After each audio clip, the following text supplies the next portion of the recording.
Hi guys, today I'm going to show you how to make a full meal using indigenous ingredients. The first dish is a bison stew, and we'll use the following: 3 pounds of bison stew meat, 1 cup of dried corn soaked overnight and rinsed, 2.5 cups of potatoes cubed, 2 cups of squash cubed, a small handful of dried mushrooms that will soak in 2 cups of hot water for 30 minutes, which will give us 2 cups of mushroom broth, 2 cups of bison bone broth, 2 tablespoons of dried wild onions, 1 tablespoon of bison tallow, 1 teaspoon of salt, 1 teaspoon of dried herbs.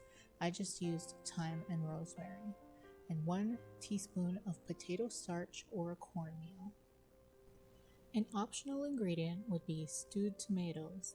I used about 1.5 cups of homemade stewed tomatoes.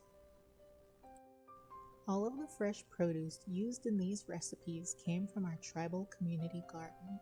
This photo was taken just before our community giveaway. These are some of the potatoes we harvested. All of them went to the elder meal sites across the reservation. The potato starch I used was made from potatoes that got damaged by the harvester, so they wouldn't go to waste. This is a photo of the dried corn that was soaked overnight and the soaked mushrooms. I used morels and chanterelles that I was able to wild harvest with a friend.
Now it's time to add our 2 cups of mushroom broth, the rehydrated dried corn, herbs, and 2 cups of bone broth.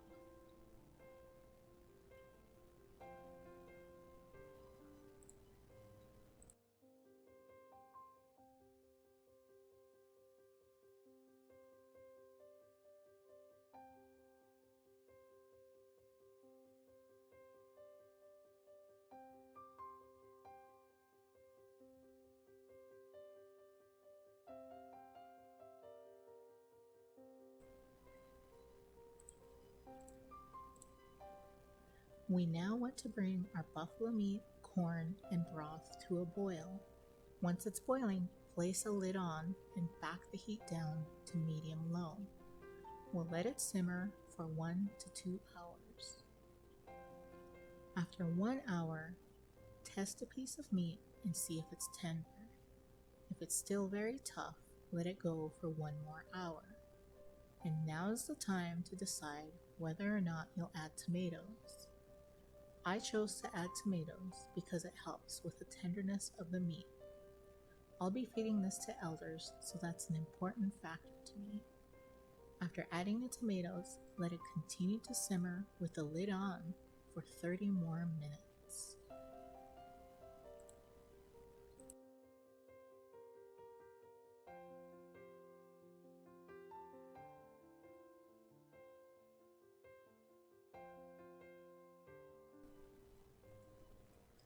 Aside from all of the various pumpkins and Hubbard squash, we also grew hidatsa and Lakota squash. For this dish, I'll go ahead and use the Lakota squash. We want to prep our squash by cutting off the top to give us an even place to balance it, and then we'll work on slicing it in half. Be careful when cutting squash, as it can be very tough and your knife can easily slip. Use the sharpest and sturdiest knife you have. This squash has a thin skin and yellow flesh inside. Now it's time to remove the seeds and strings. An ice cream scoop is great for this.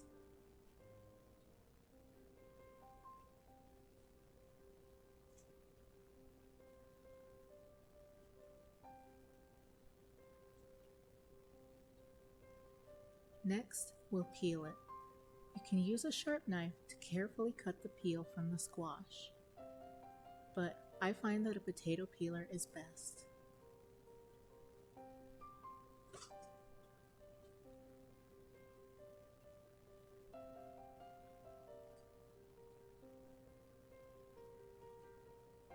Once it's peeled, slice it into strips and cut into 1-inch cubes.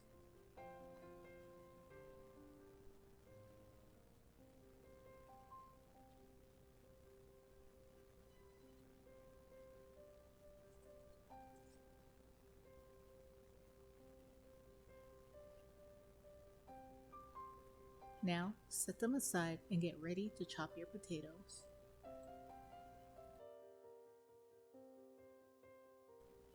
Good job!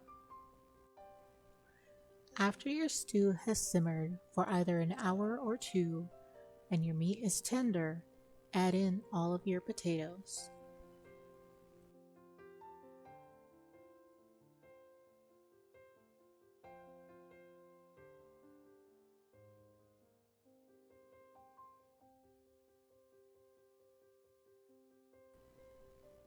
Next, add in your squash and give it a stir to evenly distribute your ingredients.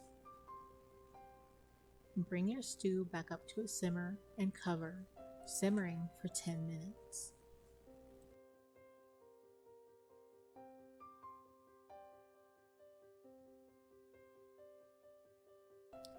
After 10 minutes has passed, uncover and check the tenderness of your potatoes and squash. You should be able to easily cut them with a spoon or fork.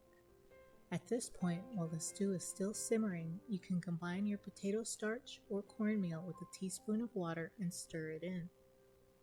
Your stew is now ready to enjoy.